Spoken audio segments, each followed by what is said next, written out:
ઘણા લોકો કહે છે આ શ્રાદ્ધ ન કરવું જોઈએ. કેમ?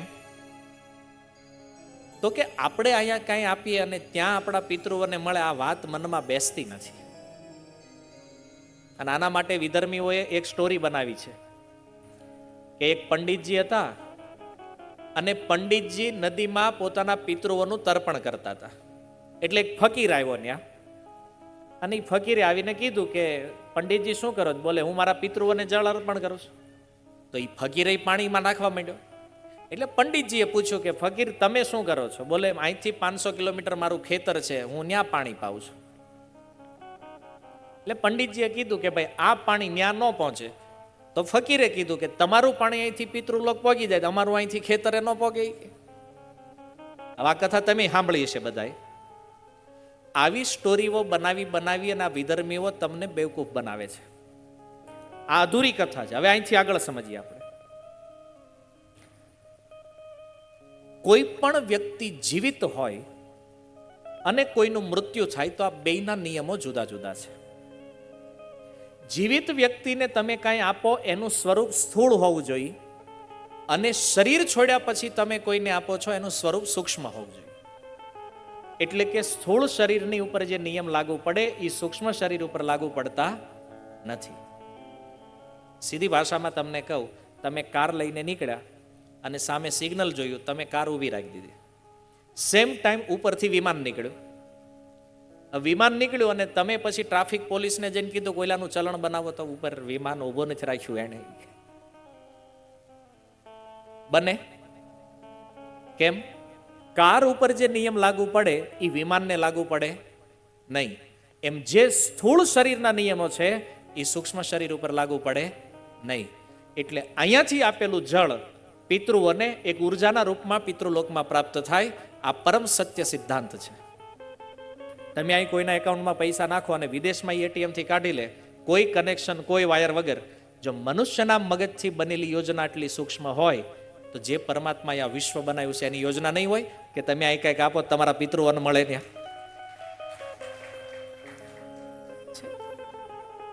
આ શ્રાદ્ધ છે.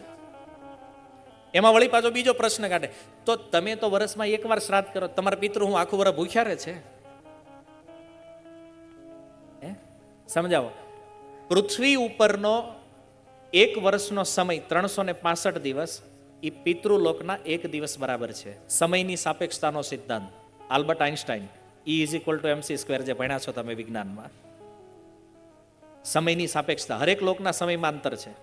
અહીંયા 365 દિવસ, પિતૃલોકનો એક દિવસ થાય.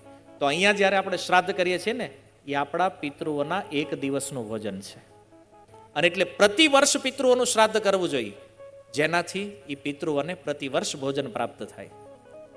આપણાથી 3 પેઢીના જે પિતૃઓ હોય એનું શ્રાદ્ધ પ્રતિ વર્ષ કરતા રહેવું જોઈએ. આ નિયમ છે શાસ્ત્રોમાં. પણ જો આપણે જ્યારે ધર્મને સમજશું નહીં તો આવા જ કોઈ વિધર્મીઓની આવી સ્ટોરીઓમાં આપણે અટવાઈ જાવ. અને એ લોકો આમાં ફસાવાની ટ્રાય કરે છે. કેમ? કારણ કે આપણે શાસ્ત્ર વાંચતા નથી, આપણે સમજતા નથી. તો ઉત્તર શું આપવો એને એ આપણને ખબર નથી. એને એકનો એક નિયમ બધાને લાગુ નહીં પડે. એક કારનો નિયમ જો વિમાન ઉપર લાગુ ન પડતો હોય તો જીવિત વ્યક્તિના નિયમો મૃતને કેવી રીતે લાગુ પડે ભાઈ? કે મૃત વ્યક્તિના નિયમ જીવિતને કેવી રીતે લાગુ પડશે? આ સમજવું પડશે. સમજમાં આવે છે ને? તો વાંધો નહીં, ઉપરથી નહીં જાતું. હા, આપણે ભાગવત આ રીતે સમજવાનું છે. ગૌકર્ણજીએ શ્રાદ્ધ કર્યું, અને જો શ્રાદ્ધમાં ઘણા નિયમ છે કે એકવાર ગયા તીર્થમાં શ્રાદ્ધ કર્યું પછી જરૂર નહીં. આ સિદ્ધાંત પણ ખોટો છે. ગયા તીર્થમાં શ્રાદ્ધ કર્યા પછી પણ પ્રતિ વર્ષ પિતૃઓનું શ્રાદ્ધ કર્મ કરવું જોઈએ. મહેતા નરસિંહે પણ એના પિતાનું શ્રાદ્ધ કર્યું છે. એનાથી મોટા ભગત તો નથી ને આપણે. પ્રહલાદ મહારાજે પણ એના પિતા હિરણ્યકશિપુનું શ્રાદ્ધ કર્યું ભગવાનના કહેવાથી. ભગવાન રામે પણ રામાયણમાં જો ચિત્રકૂટમાં મહારાજ દશરથનું શ્રાદ્ધ કર્યું છે. હવે એનાથી મોટા આપણે નથી. પણ જો આ સમાજમાં ક્યારેક ક્યારેક સમાજના જે આગેવાનો હોય ને એ પણ આવી અંધશ્રદ્ધાઓ બાજુ દોરી જાય છે. ચાલો અમારે સમાજમાં સુધાર કરવો તો શ્રાદ્ધ બંધી કહેવાય. મૃત્યુ પછી 12મું અથવા 13મું કરવામાં આવે છે. તો એ હવે 5મું 7મું 9મું આ બધું કરવા માંડ્યા છે. આ પણ શાસ્ત્ર વિપરીત છે. ગરુડ પુરાણ અનુસાર કોઈનું મૃત્યુ થાય તો યા તો એનું 12મું થાય અથવા 13મું થશે. 5મા 7મા 9માની કોઈ વિધિ નથી, પણ આપણે શાસ્ત્ર ફોલો કરતા નથી. અને એનું પણ એક વિજ્ઞાન છે કે મૃત્યુ બાદ 12 દિવસ સુધી જીવ એક સ્થાનમાં વાસ કરે છે એના ઘરે, અને 12 દિવસ એને એક શરીર બને છે એનું, એટલે 12 દિવસ લાગે છે. 10 પિંડીકરણ શ્રાદ્ધ હોય છે. 10 દિવસ સુધી ભોજન દ્વારા એ મરનાર વ્યક્તિનું શ્રાદ્ધ કરવામાં આવે, મરે પછી તરત. અને 10 દિવસ જે ભોજન એને આપો છો ને તમે, એનાથી એનું શરીર બને. અને 12મા દિવસે જ્યારે આપણે ઉત્તર ક્રિયાઓ કરીએ ત્યારે 12મા દિવસે એની યાત્રા પ્રારંભ થાય. એટલે આ 12માની વિધિ છે આપણે, અથવા મૃત્યુના સમય અનુસાર ક્યારેક 13મી તિથિ આવે અથવા 12મું આવે. હવે આ બધી ઘટનાઓ આપણે જાણતા નથી. ઓલા કે 12 દી સુધી આપણે શું કામ વાટ જોવાની?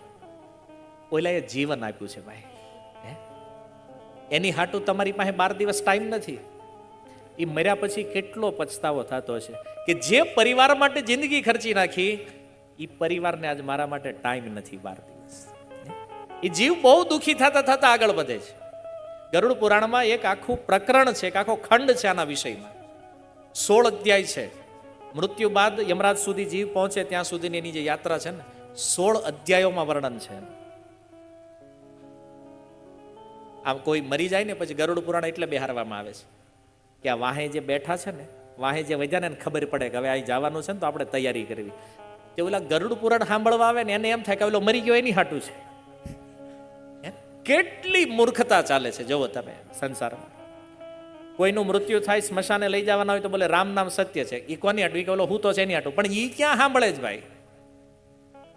એમાંથી તો આત્મા નીકળી ગયો. આ વાહે વધ્યા એને જ મેસેજ મળે છે કે આ સંસારમાં ભગવાનનું નામ એક સત્ય છે, આની સિવાય બાકી બધું ખોટું છે. કે ઓલા ઉપાડવા વાળાને એમ કે ઓલો હું તો એની હાટું છે. રામ નામ સત્ય કરીને ઘરે આવીને પાછા હતા ને. આ રીતે જીવનનું કલ્યાણ નહીં થાય. એટલે કીધું સાંભળો, શાસ્ત્રનું શ્રવણ કરો ધ્યાનથી.